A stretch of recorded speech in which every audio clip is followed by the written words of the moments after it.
ನಮಸ್ಕಾರ. ವಿಕೆ ಡಿಜಿಟಲ್ ನ್ಯೂಸ್ಗೆ ಸ್ವಾಗತ. ಎಲ್ಲ ವೀಕ್ಷಕರಿಗೆ ನಮಸ್ಕಾರ. ವಿಕೆ ಡಿಜಿಟಲ್ ನ್ಯೂಸ್ಗೆ ಸ್ವಾಗತ. ನಾನು ಸಂಧ್ಯಾ.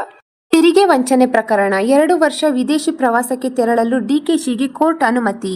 ತೆರಿಗೆ ವಂಚನೆ ಪ್ರಕರಣದಲ್ಲಿ ಡಿಸಿಎಂ ಡಿಕೆ ಶಿವಕುಮಾರ್ ಅವರಿಗೆ ವಿಧಿಸಿದ್ದ ಜಾಮೀನು ಷರತ್ತಿನಲ್ಲಿ ಸಡಿಲಿಕೆ ಮಾಡಿರುವ ಬೆಂಗಳೂರಿನ ವಿಶೇಷ ಮ್ಯಾಜಿಸ್ಟ್ರೇಟ್ ಕೋರ್ಟ್ 2 ವರ್ಷ ವಿದೇಶ ಪ್ರವಾಸ ಕೈಗೊಳ್ಳಲು ಇತ್ತೀಚೆಗೆ ಅನುಮತಿ ನೀಡಿದೆ. ಹೆಚ್ಚುವರಿ ಮುಖ್ಯ ನ್ಯಾಯಾಂಗ ಮ್ಯಾಜಿಸ್ಟ್ರೇಟ್ ಕೆಎನ್ ಶಿವಕುಮಾರ್ ಅವರು ವಿವಿಧ ದೇಶಗಳಿಗೆ ಅಧಿಕೃತ ಉದ್ಯಮ ಪ್ರವಾಸ ಕೈಗೊಳ್ಳಲು ಕೆಲವು ಷರತ್ತು ವಿಧಿಸಿ ಶಿವಕುಮಾರ್ ಅವರಿಗೆ ಅನುಮತಿಸಿದ್ದಾರೆ.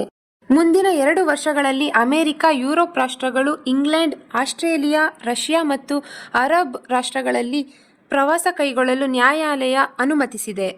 ಪ್ರತಿ ಬಾರಿಯೂ ವಿದೇಶಕ್ಕೆ ತೆರಳುವಾಗ ಶಿವಕುಮಾರ್ ಅವರು ತಮ್ಮ ಪ್ರವಾಸ ವಿವರವನ್ನು ತನಿಖಾ ಸಂಸ್ಥೆಗೆ ಸಲ್ಲಿಸಬೇಕು.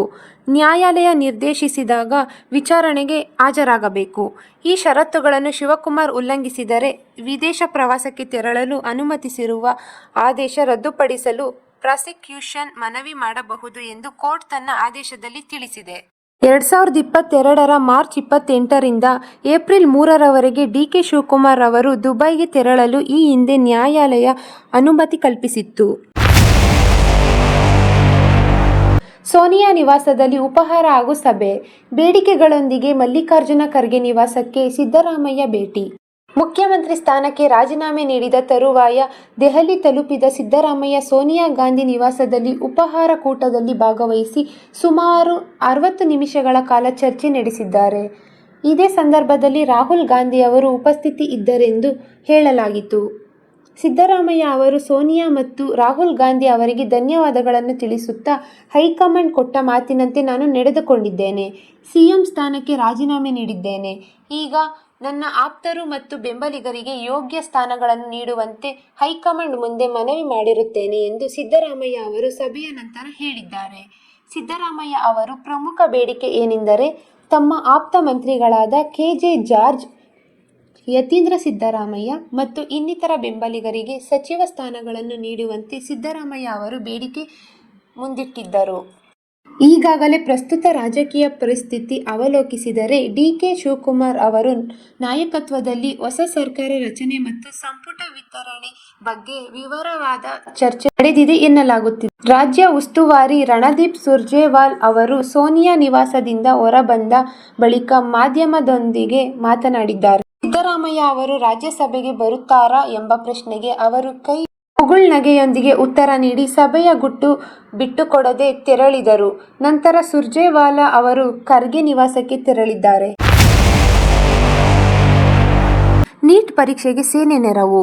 ಇತ್ತೀಚೆಗೆ ನೀಟ್ ಪರೀಕ್ಷೆಯ ಪ್ರಶ್ನೆ ಪತ್ರಿಕೆ ಸೋರಿಕೆಯಾಗಿ ಮುಜುಗರಕ್ಕೆ ಒಳಗಾಗಿದ್ದ ಕೇಂದ್ರ ಸರ್ಕಾರ ಜೂನ್ 21ರಂದು ನಡೆಯಲಿರುವ ನೀಟ್ ಮರುಪರೀಕ್ಷೆಗೆ ಭಾರತೀಯ ಸೇನೆಯ ನೆರವು ಪಡೆಯುವ ಬಗ್ಗೆ ಚಿಂತನೆ ನಡೆಸಿದ್ದು, ಈ ಮೂಲಕ ದೋಷರಹಿತವಾಗಿ ನಡೆಸುವ ಉದ್ದೇಶವನ್ನು ಹೊಂದಿದೆ.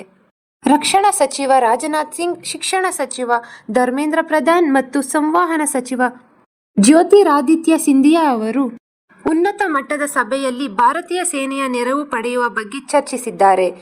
ಮರುಪರೀಕ್ಷೆಯ ಪತ್ರಿಕೆಗಳನ್ನು ಭಾರತೀಯ ವಾಯುಪಡೆಯ ವಿಮಾನಗಳನ್ನು ಬಳಸಿ ದೇಶಾದ್ಯಂತ ಸಾಗಿಸಲು ಸಾಧ್ಯವೇ ಎಂದು ಚಿಂತನೆ ನಡೆಸಿದ್ದಾರೆ. ಪ್ರಶ್ನೆ ಪತ್ರಿಕೆ ರಚನೆ, ಮುದ್ರಣ, ಸಾಗಣೆ, ಪರೀಕ್ಷಾ ಕೇಂದ್ರಗಳಿಗೆ ತಲುಪುವವರೆಗಿನ ಎಲ್ಲ ಪ್ರಕ್ರಿಯೆಯನ್ನು ಪಿಎಂಒ ಅಧಿಕಾರಿಗಳು ನೇರವಾಗಿ ಮೇಲ್ವಿಚಾರಣೆ ಮಾಡಲಿದ್ದಾರೆ ಎಂದು ತಿಳಿದುಬಂದಿದೆ. ಏನಿದು ವಿವಾದ? ಮೇ 3ರಂದು ಪರೀಕ್ಷೆ ನಡೆದ ಬಳಿಕ ಮೇ 7ರಂದು ರಾಷ್ಟ್ರೀಯ ಪರೀಕ್ಷಾ ಮಂಡಳಿಗೆ ದೂರು ಬಂದಿತ್ತು. ಪರೀಕ್ಷೆಗೂ ಮುನ್ನ ಕೆಲವೆಡೆ ನೀಡಲಾಗಿದ್ದ ಗೆಸ್ ಪೇಪರ್ನಲ್ಲಿ ಪರೀಕ್ಷೆಯಲ್ಲಿ ನೀಡಲಾಗಿದ್ದ ಹೆಚ್ಚಿನ ಪ್ರಶ್ನೆಗಳು ಬಂದಿದ್ದವು ಎಂದು ಆರೋಪಿಸಲಾಗಿತ್ತು.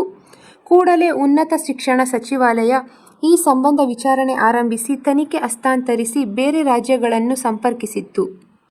ಮೇ 12ರಂದು ಗೆಸ್ ಪೇಪರ್ ಹೆಸರಲ್ಲಿ ಮೂಲ ಪ್ರಶ್ನೆ ಪತ್ರಿಕೆ ಸೋರಿಕೆಯಾಗಿರುವುದು ಖಚಿತವಾಗಿದೆ. ಬಳಿಕ ಮೇ 13ರಂದು ನೀಟ್ ಪರೀಕ್ಷೆಯನ್ನು ರದ್ದುಗೊಳಿಸಲಾಗಿತ್ತು. ಇದು ಈವರೆಗಿನ ಸುದ್ದಿಗಳು. ಮತ್ತಷ್ಟು ಸುದ್ದಿಗಳಿಗಾಗಿ ನೋಡ್ತಾ ಇರಿ ವಿಕೆ ಡಿಜಿಟಲ್ ನ್ಯೂಸ್. ವೀಕ್ಷಕರೇ, ವಿಕೆ ಡಿಜಿಟಲ್ ನ್ಯೂಸ್ ಯೂಟ್ಯೂಬ್ ಚಾನಲ್ ಅನ್ನು ಲೈಕ್ ಮಾಡಿ, ಸಬ್ಸ್ಕ್ರೈಬ್ ಮಾಡಿ ಮತ್ತು ಹೆಚ್ಚಿನ ಜನರಿಗೆ ಶೇರ್ ಮಾಡಿ.